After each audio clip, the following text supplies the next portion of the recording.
Halo guys, pernahkah kalian tersesat di jalan? Atau bingung mencari arah?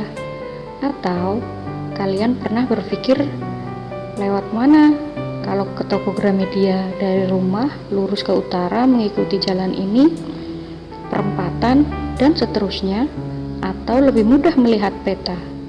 Ternyata lokasi suatu tempat dapat dilihat pada peta loh, baik secara digital maupun secara manual. Nah, apa itu peta? Seberapa penting belajar peta?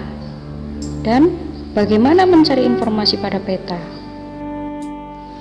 Dalam materi pemahaman lokasi melalui peta, kita akan belajar pengertian dan manfaat peta sebagai sarana mencari lokasi, menunjukkan unsur-unsur komponen peta, dan menemukan lokasi melalui peta digital dan peta manual. Nah, peta adalah gambaran permukaan bumi yang diproyeksikan pada bidang datar dengan skala tertentu. Jadi, dalam pengertian tersebut, peta berarti gambar muka bumi pada bidang datar yang diperkecil melalui skala peta dan menggunakan simbol-simbol yang sudah disepakati. Tentunya muka bumi yang tidak rata terdiri dari kenampakan alam seperti gunung, lembah, dan kenampakan budaya hasil buatan manusia seperti permukiman dan jalan.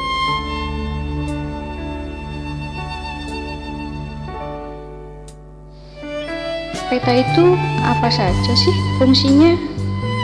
Ternyata peta berfungsi menunjukkan lokasi, menentukan jarak, memperlihatkan bentuk muka bumi, dan sebagai media informasi tentang ruang secara geografis.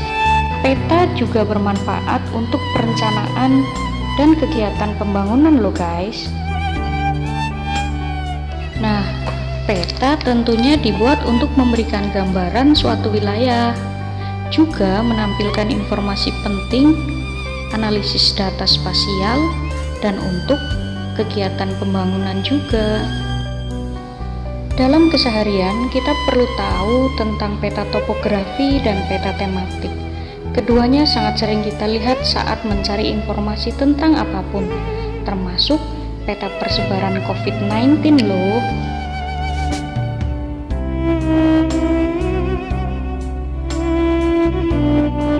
Nah, peta yang baik tentunya memuat unsur komponen yang lengkap seperti judul peta yang menunjukkan isi peta, arah angin, legenda atau kumpulan simbol, garis astronomis, inset atau peta kecil, tahun dan sumber pembuatan peta, serta simbol-simbol dan skala peta.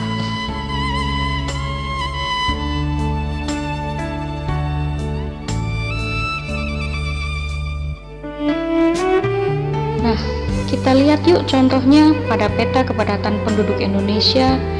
Ada judul, orientasi, skala, garis koordinat, simbol titik pada kota besar, lettering atau tata cara penulisan pada peta, legenda, garis tepi, inset, dan sumber peta.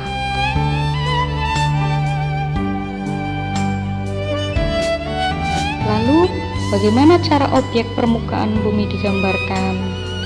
Tentunya, objek-objek tersebut digambar dengan menggunakan simbol, kemudian digambarkan melalui proyeksi peta, diperkecil menggunakan skala, dan digambar sesuai tema. Coba kita kenali objek berikut.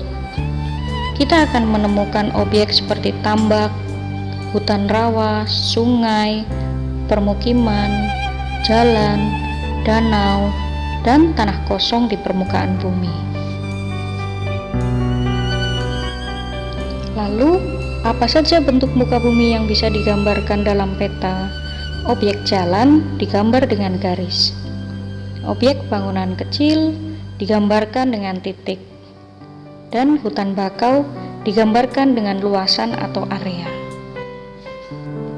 Jadi, objek permukaan bumi dikelompokkan atas bangunan atau unsur buatan manusia, infrastruktur, transportasi, topografi dan relief, batas administrasi, vegetasi, unsur perairan, dan nama-nama geografi.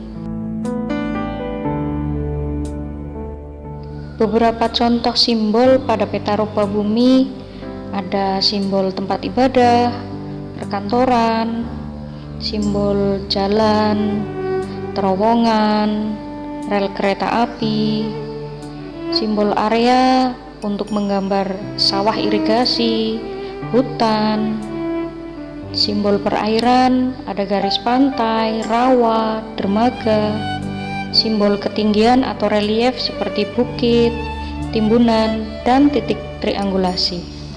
Lalu kita juga perlu mengerti tentang skala loh guys.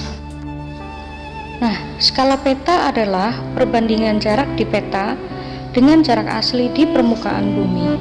Jadi, detil informasi ditentukan oleh skala peta. Peta skala besar, informasinya lebih rinci dibandingkan peta skala kecil. Rumus skala peta adalah jarak pada peta dibagi dengan jarak sesungguhnya. Sedangkan skala peta ada 3 jenis, antara 1 banding 5.000 sampai 250.000 adalah skala besar seperti peta desa, antara 1 banding 250.000 sampai 500.000 skala sedang seperti peta kabupaten, antara 1 banding 500.000 sampai 1 juta skala kecil seperti peta provinsi. Dari bentuknya, skala bisa berupa angka, garis atau grafis, dan skala verbal atau berupa kalimat. Contoh penggunaan peta adalah untuk melihat relief bumi. Dari peta, kita bisa tahu ada gunung, lembah, dataran rendah, dataran tinggi guys.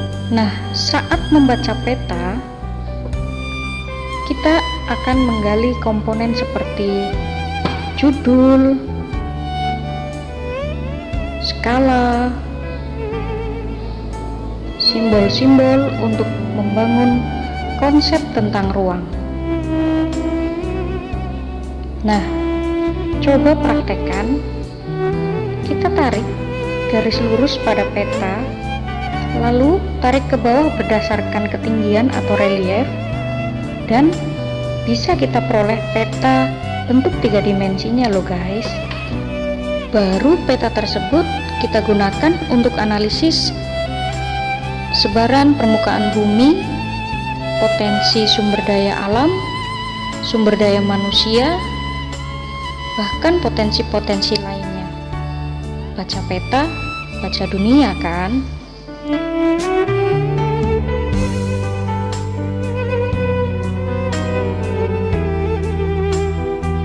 Yuk, kita coba cari lokasi kita di peta dengan aplikasi Google Maps ya.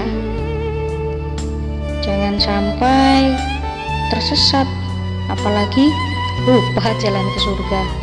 Kan kita sudah belajar tentang peta, manfaatnya, dan juga cara membaca peta melalui unsur-unsur komponen peta dan manfaatnya. Sampai jumpa di materi berikutnya. Jangan lupa like, komen, subscribe, dan share apabila materi ini bermanfaat. Terima kasih.